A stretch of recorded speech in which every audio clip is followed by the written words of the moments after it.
Business editor Richard Southern joins us. And Richard, condo prices bottomed out when the pandemic first hit, but we're now seeing a big rebound.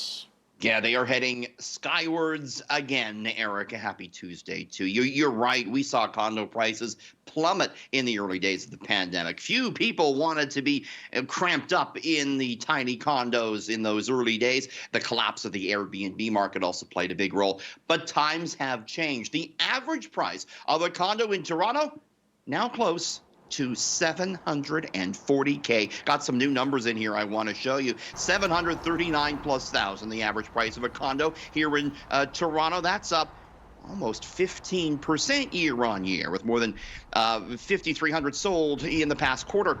York region, take a look at Peel region, above 609,000. All the surrounding regions, we're seeing these condo prices rise dramatically. York region, condos up 20% in price, 689 grand.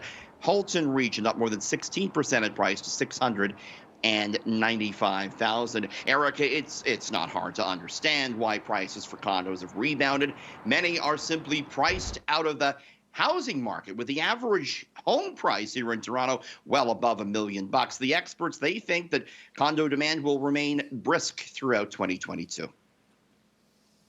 Okay, and the sale of cannabis has become a real contributor to our economy, Richard. Yeah, I mean, there's been some questions about that, Erica. We're 3 years into legalization.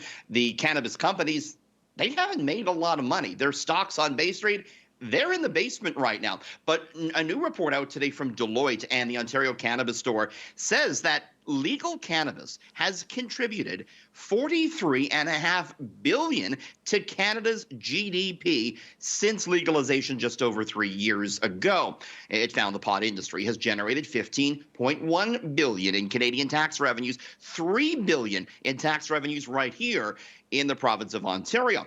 The report also found the industry is responsible for about 151,000 jobs coast to coast.